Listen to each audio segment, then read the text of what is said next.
Hey, what's up everybody? This is Muth24, and today I thought I'd do another different video.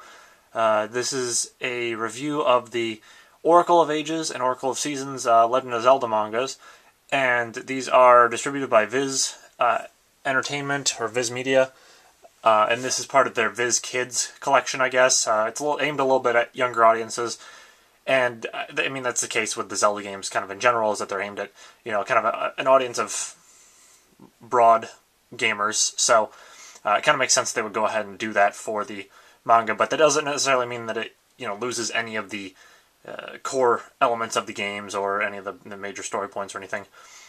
I do have both Oracle of Ages and Seasons, and they are easily my favorite handheld games ever. I also have the guidebook, even though it's seen its better days. It's kind of beat to crap here, but one thing that I really liked about the way that the guidebook was set up and how the manuals were set up for the games and the box art and everything was just the art style, because it, it kind of looks like it's rooted in stuff like A Link to the Past and Ocarina of Time, but it's still got that, I guess, cartoony comic book style to it that, it's a little bit more colorful and eye-catching. And that's really, carried into the manga as a, tell the story and just the art style throughout and everything. In the games, you could choose which one you wanted to play first and then link them in whatever order. For the sake of just making it easier to tell the story here, the manga starts with Oracle of Seasons and then goes to Oracle of Ages. And I know there's a bunch of debate with, a Zelda timeline and stuff and what games happen when, and there's, a split timeline theory and everything. For this manga, what they went ahead and did is kind of, I guess, kick all the theories to the curb and just made the Link in this game a Link separate from the other games. And he starts off on his grandparents' farm, and he knows he's of Hylian descent, but he doesn't really understand what the mark of the Triforce on the back of his hand is going to mean, and ultimately gets called upon to go help the people of Holodrum and Labrinia. And yeah, so that's how the story starts off. I'll flip through some of the pages here, but there are, you can see there that like this fight did not happen in the games. If you played them, you'll know that. But here he is meeting Din for the first time, and as we go through, meet General Onyx and everything. This one does take into account, the animal partners.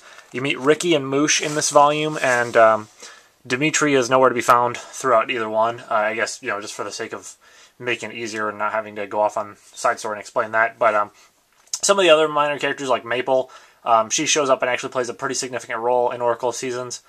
Obviously, both of the Oracles play, as important roles as they did in the game.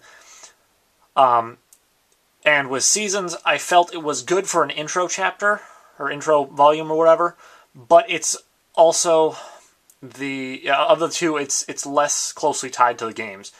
You really don't have that much in terms of, adventuring and fighting through dungeons and stuff. Basically, you have Din gets captured, Link has to go to the Temple of Seasons to get the Rod of Seasons. They fight a couple major enemies along the way that were bosses in the games, and they just, like Manhandla shows up as like this giant plant that they just came across that I guess General Onyx mutated or something.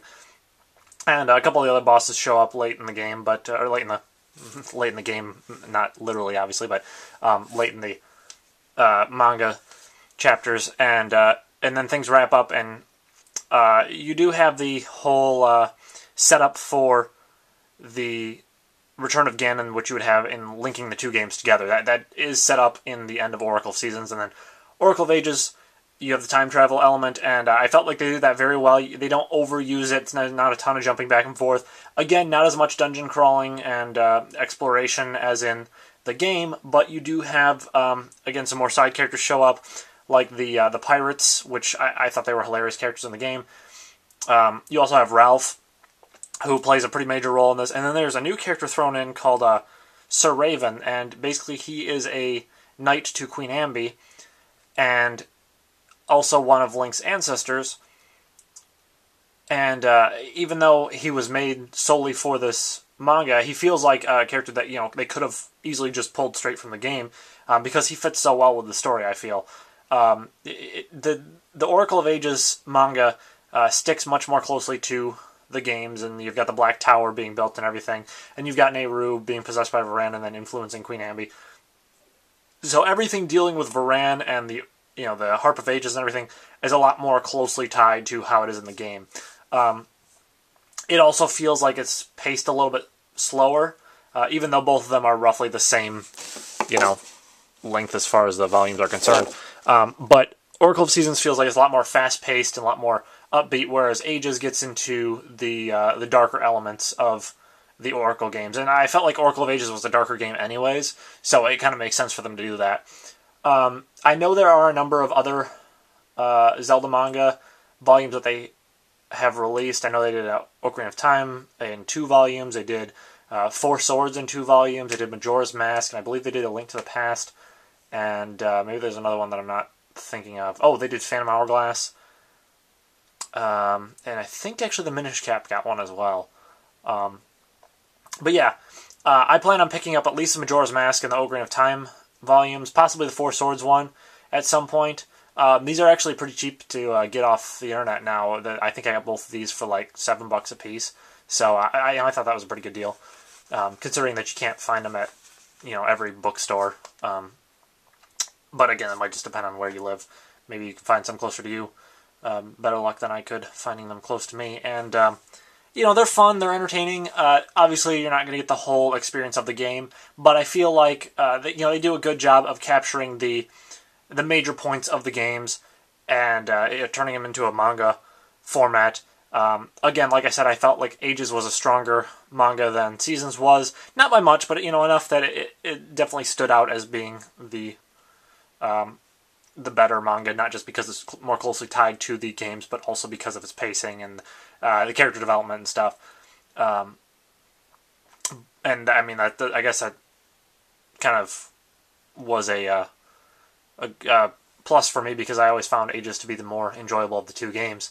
But that's just my taste on that. But yeah, I guess if you're really big into Zelda, it's one of my favorite game series. It might be worth checking out as some alternate takes on the stories of the games. And yeah, with that, I will see you guys next time.